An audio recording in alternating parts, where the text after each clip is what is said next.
जय हिंद दोस्तों। मैं अनिल कुमार और मेरे चैनल का नाम है एजुकेशन मंत्रा।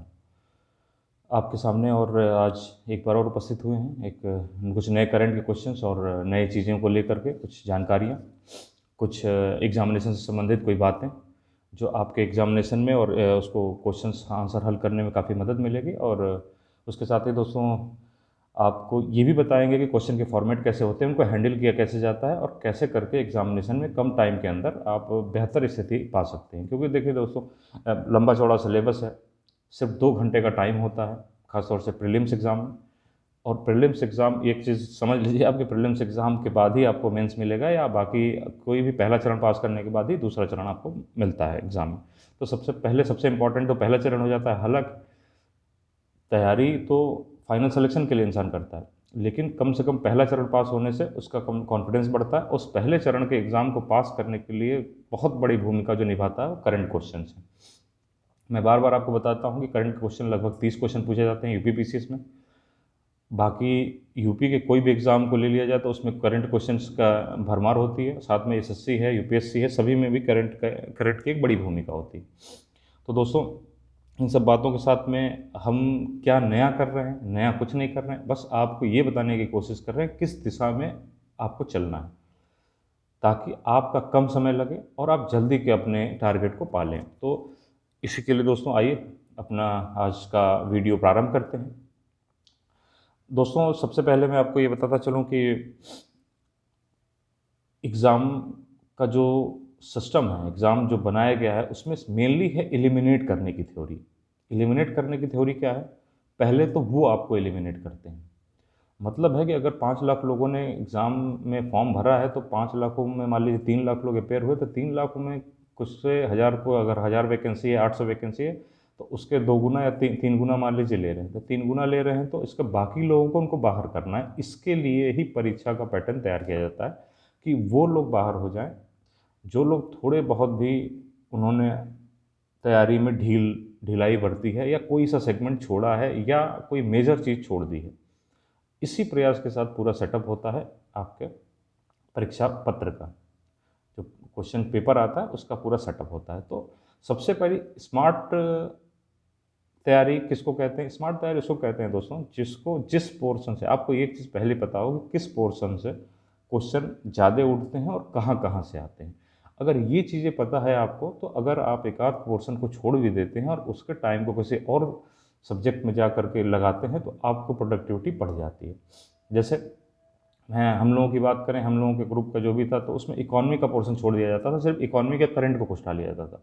और करंट से 5 क्वेश्चन 7 क्वेश्चन अगर आए हैं इकोनॉमी के, तो उसमें से 2 3 4 करंट के आ जाते थे, 1 2 क्वेश्चन आते थे जो आपके कॉन्सेप्ट बेस्ड होते थे। तो अगर आपने 2 क्वेश्चन को मान लीजिए छोड़ भी दिया, अगर, लेकिन ये तब है जब आपकी इकोनॉमी बहुत अच्छा तैयार नहीं है, या आपने बहुत पढ़ाई नहीं की है। अगर आपकी इकोनॉमी अच्छा है तो आप बिल्कुल पढ़िए, बल्कि पढ़िए सब। लेकिन अगर आपको ये लग रहा है कि उसमें टाइम मेरा ज़्यादा वेस्ट हो रहा है और मैं उस टाइम का यूटिलाइज़ किसी और सब्जेक्ट में कर सकता हूँ, तो फिर आप ये प्रक्रिया अपना सकते हैं।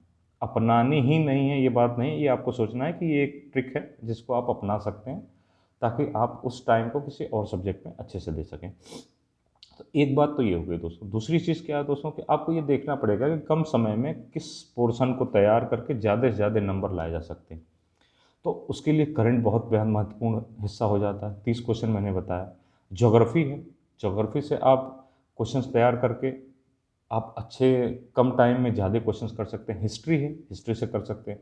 साइंस का पोर्शन कुछ लोगों को अच्छा लगता है, कुछ लोगों को नहीं अच्छा लगता है। तो जिनको अच्छा उसमें भी क्या है दोस्तों, आपको क्या लिखाना है। अगर आपको अच्छा नहीं लगता है, इन केस अगर आपको साइंस में प्रॉब्लम है, तो आप बायो को उठाइए।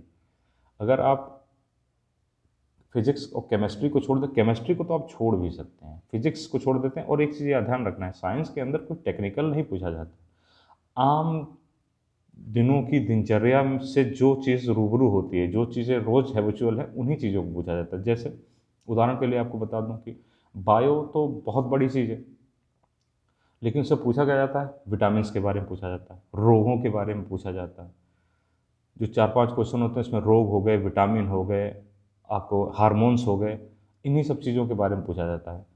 पौधों के बारे में थोड़ा बहुत पूछ लिया जाता है। पौधों के बायोलॉजी, चूँकि भाई बॉटनी और केम दोनों चीज़ें होती हैं, जूलॉजी और बॉटनी दोनों होती हैं, जंतु विज्ञान और वनस्पति विज्ञान दोनों ही सिलेबस में, इसलिए थोड़े थोड़े क्वेश्चन पूछ लिए जाते हैं। तो वैसे ही फिजिक्स में दोस्तों, फिजिक्स में क्या पूछा जाता है आप देख, फिजिक्स में कोई कोर नहीं जाता।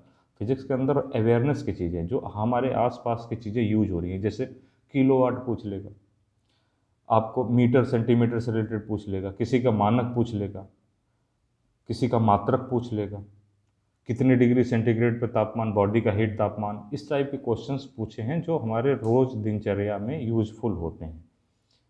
ऐसे ही केमिस्ट्री है, केमिस्ट्री में कुछ भी नहीं पूछता, क्या पूछ लेगा दोस्तों कि कोयला जलाने पे कौन से गैस निकलती है, कार्बन मोनोऑक्साइड।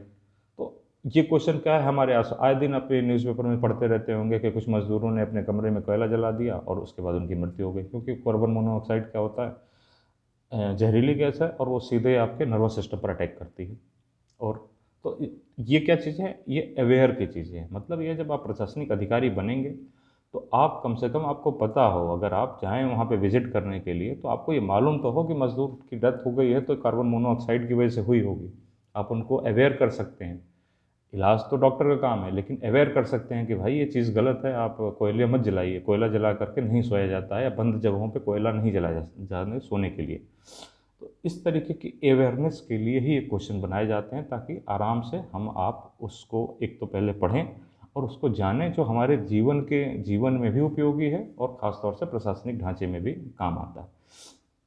तो एक चीज़ ऐसे ही दोस्तों क्या है, आपको धीरे धीरे करके छोटी छोटी चीज़ें और लेकिन काम की चीज़ें बताते रहेंगे, जिससे आपका टाइम शॉर्ट कम होगा। अब पता लगे कि आपको किसी ने रिकमेंड कर दिया कि एक काम करो कि साइंस की किताब उठा लो कोई, जो चला करती है इंटर में और उसमें, और वहाँ से बहुत अच्छे क्वेश्चन मिल जाएंगे। आप कोर पढ़ रहे हो, पूरा आपने प्रिंसिपल पढ़ दिया, न्यूटन के सारे नियम पढ़ डाले, ये पढ़ डाले, उससे क्या मिलने वाला। वो क्या एग्जाम्पल आते हैं। बस में बैठे हुए यात्री को सड़क पर अगर ब्रेक लगा दिया जाए तो क्यों आगे झुक जाता है, ये एग्जाम्पल्स हैं। प्रिंसिपल की ज़रूरत नहीं है, एग्जाम्पल्स पूछे जाते हैं जो हमारे आपके जीवन में उपयोगी हैं। तो ये एक बात है। ऐसे ही करके बाकी चीज़ें हैं, पॉलिटी है, पॉलिटी आप जानते हैं कि पॉलिटी के अंदर क्वेश्चंस तो बहुत हैं, क्वेश्चन और सब्जेक्ट भी बहुत अच्छा है, लेकिन ख़ास तौर से उन मुद्दों को लिया जाता है जो मुद्दे अभी हाल ही में हुए हैं। जैसे मान लीजिए कि अभी राष्ट्रपति का चुनाव अगर हो रहा है, तो राष्ट्रपति से रिलेटेड क्वेश्चन आते ही हैं, राष्ट्रपति से क्वेश्चन रिलेटेड हमेशा आते हैं, उसके शपथ से, नियुक्ति कैसे होती है।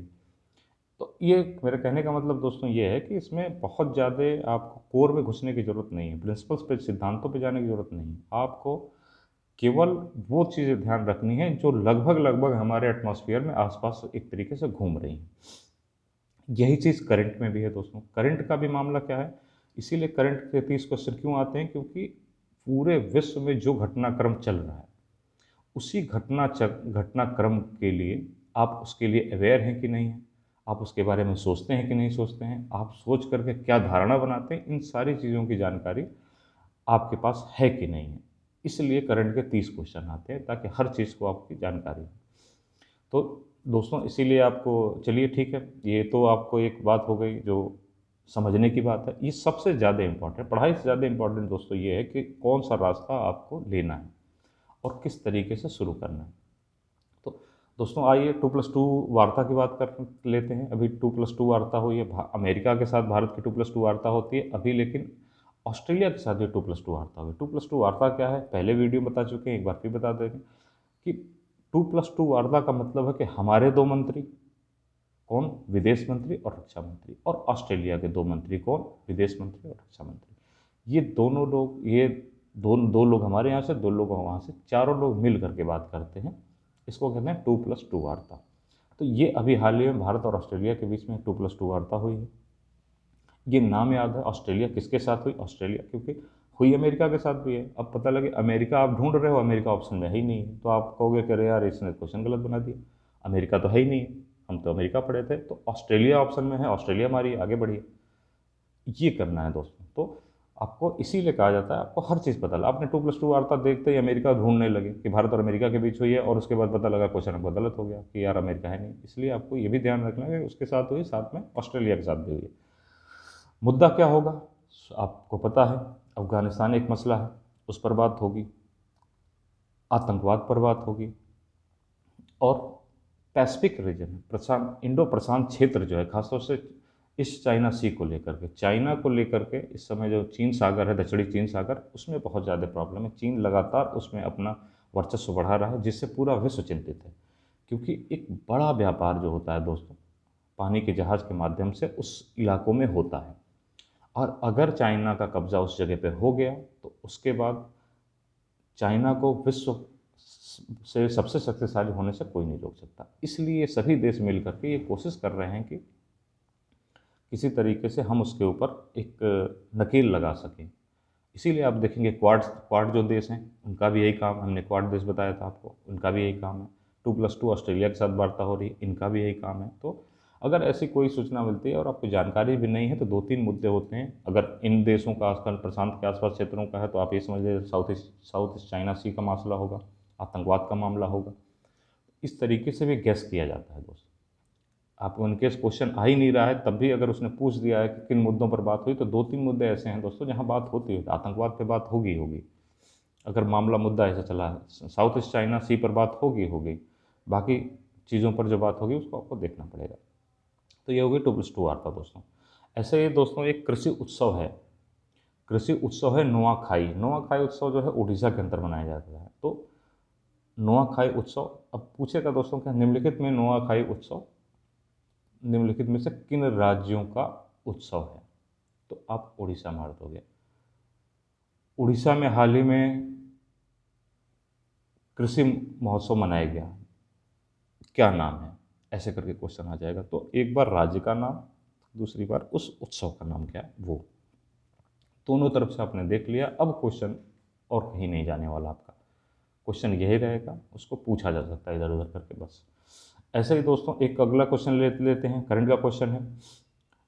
हुआ क्या है, डेनमार्क स्कैंडिनेवियन देश है, आपका यूरोप में पड़ता है। डेनमार्क और तमिलनाडु में, डेनमार्क यूरोप के अंदर और भारत के अंदर तमिलनाडु, जो दक्षिण भारत का हिस्सा पड़ता है तमिलनाडु, इन दोनों ने मिलकर एक ऊर्जा द्वीप बनाने का समझौता किया है। अब सोचिए कि एक भारत का राज्य और एक देश, ये मिल करके एक ऊर्जा द्वीप बनाने का फैसला लिया है। ठीक है दोस्तों, तो ये इम्पोर्टेंट हो जाता है कि एक ऊर्जा द्वीप बनाने का फैसला लिया है दोनों देशों ने मिल करके। अगला अपडेट है दोस्तों, अगला अपडेट आपका गुजरात से है। गुजरात में क्या हुआ है कि वहाँ के मुख्यमंत्री ने इस्तीफा दे दिया, जिनका नाम विजय रूपाणी था। सिर्फ इतनी जानने की जरूरत है दोस्तों कि विजय रूपाणी ने इस्तीफा दे दिया है, गुजरात के मुख्यमंत्री थे। अब नया जो मुख्यमंत्री आएंगे उनके बारे में आपको जानकारी जैसे ही उनकी नियुक्ति होती है आपकी जानकारी दे दी जाएगी। अभी दोस्तों हमारे रामनाथ कोविंद राष्ट्रपति जी, श्री रामनाथ कोविंद जी आए थे प्रयागराज के दौरे पर। उन्होंने क्या किया दोस्तों, यूपी नेशनल लॉ यूनिवर्सिटी की स्थापना का शिलान्यास किया है। यूपी नेशनल लॉ यूनिवर्सिटी की स्थापना का शिलान्यास किया है, कहाँ, प्रयागराज के अंदर। किसने किया है, रामनाथ कोविंद हमारे राष्ट्रपति जी ने शिलान्यास किया है। ये यहाँ से एक क्वेश्चन बन जाता है दोस्तों। तो उसके बाद दोस्तों एक और अपडेट है नियुक्ति के ऊपर। मैंने आपको बताया था कि नियुक्ति, कुछ नया काम, उत्सव, डे, कौन सा दिवस मनाएगा, जहाँ ये इंपॉर्टेंट दिवस आएगा दोस्तों मैं आपको बता दूंगा। जो हमारे आपके काम के दिवस है, दिवस डेली मन रहे हैं, आज भी कोई ना कोई दिवस जरूर होगा अगर देखेंगे तो, लेकिन हर दिवस हमारे किसी काम का नहीं है। हमारे जो काम के दिवस हैं मैं आपको बताता हुआ भी चलूँगा, और एक ऐसी लिस्ट 10-20 दिवसों की मिल जाएगी आपको, जिसमें उसमें से एक क्वेश्चन आपके आ जाएंगे। इन्वायरमेंट दिवस 5 जून को होता है, इंपॉर्टेंट है। अक्सर आप देखोगे, पेपर उठा के आप देखो, पेपर उठाते ही आपको पता चल जाएगा जो जो नाम ले रहे हैं। ओजोन दिवस 16 सितंबर, आपका ये क्वेश्चन आता है। तो कुछ खास है वो क्वेश्चन, वो सारे दिनों को हम आपको दे देंगे, आपको बता देंगे, आप उन्हीं में से आ जाएगा। मुझे ज़्यादा परेशान होने की यहाँ से ज़रूरत नहीं। एक क्वेश्चन आता है कभी नहीं भी आता है, बट ये एक क्वेश्चन रहता है कभी कभी, ज़्यादातर रहता है, इसलिए ये इंपॉर्टेंट हो जाता है। वो सब आपको हम बताते चलेंगे। तो हाँ, ये हो गया दोस्तों। एक और अपडेट है दोस्तों आपको नियुक्ति से रिलेटेड, राष्ट्रीय अल्पसंख्यक आयोग के अध्यक्ष की नियुक्ति हुई है नई। राष्ट्रीय अल्पसंख्यक आयोग की नियुक्ति हुई है, ये है इकबाल सिंह लालपुरा। इकबाल सिंह लालपुरा क्या है दोस्तों, ये आईपीएस अधिकारी रहे हैं, सेवानिवृत्त इकबाल सिंह लालपुरा, इनकी नियुक्ति हुई है राष्ट्रीय अल्पसंख्यक आयोग के अध्यक्ष नियुक्त हुए हैं। तो दोस्तों ये इंपॉर्टेंट क्वेश्चन है, क्वेश्चन आ सकता है, क्योंकि नियुक्त हुई है। और राष्ट्रीय अल्पसंख्यक आयोग जो है इम्पॉर्टेंट आयोग है, जो खासतौर से अल्पसंख्यकों के हितों की बात करता है। जो भी पर अब ये आयोग का काम क्या होता है दोस्तों, जैसे कोई भी अगर बाई चांस आप देखते हैं कि अल्पसंख्यकों के ऊपर अगर किसी तरीके का अत्याचार होता है, तो ये आयोग स्वतः संज्ञान लेते हुए संबंधित जगह से जहाँ पर भी प्रॉब्लम हुई है वहाँ पहुँच कर और वहाँ की जानकारी लेकर के सीधे उस पर कार्रवाई करने का अधिकार नहीं है, लेकिन हाँ, उसको जागरूक और उसको आगे बढ़ाने का अधिकार है इसके पास। अर्धन्यायिक शक्ति होती है इनके पास, ताकि ये किसी भी थाने से, किसी भी जगह से, डिस्ट्रिक्ट मजिस्ट्रेट ऑफिस से कोई भी अगर उससे रिलेटेड, उनके शोषण से रिलेटेड या किसी तरह से अत्याचार से रिलेटेड कोई कागज पत्र किसी अधिकारी को तलब करना हो, कुछ भी करना हो, तो इनके पास ये अधिकार होता है, वो कर सकते हैं।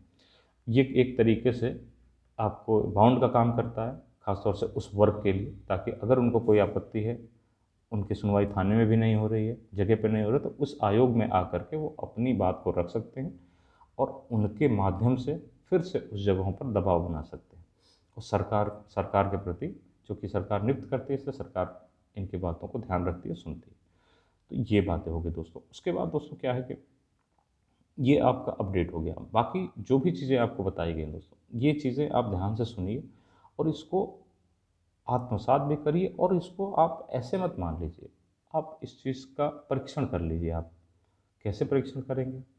बुखार हुआ है, आप थर्मामीटर लगाते हो, कितना बुखार हुआ है पता चल जाता है। आप जो पढ़ रहे हो दोस्तों, प्रीवियस ईयर के क्वेश्चन उठाइए, उसको देख लीजिए, वो आपका थर्मामीटर हो गया। प्रीवियस ईयर के क्वेश्चंस बहुत ज़्यादा इंपॉर्टेंट है, एक टीचर से भी बहुत ज़्यादा इंपॉर्टेंट एक प्रीवियस ईयर का क्वेश्चन है। प्रीवियस ईयर का क्वेश्चन आप पढ़ते हैं, आप देखते हैं, तो आपको ये पता चलता है कि क्वेश्चन किस फॉर्मेट में आ रहा है, किस तरीके से पूछे जा रहे हैं, क्या बदलाव आ रहा है। इसलिए आप उसको देखते ज़रूर रहिए, वो सबसे ज़्यादा इम्पॉर्टेंट है। फिर उसके बाद रीडिंग है, बाकी हम लोग हैं, सब कुछ है, लेकिन वो बहुत इम्पॉर्टेंट है। ठीक है दोस्तों, आज के लिए इतना ही। बहुत बहुत धन्यवाद। चैनल को सब्सक्राइब करिए दोस्तों, आगे बढ़ाइए, हमें हौसला दीजिए, ताकि हम आपको और अच्छी अच्छी जानकारियाँ और अच्छे अच्छे क्वेश्चंस आपके पास ला। शुक्रिया।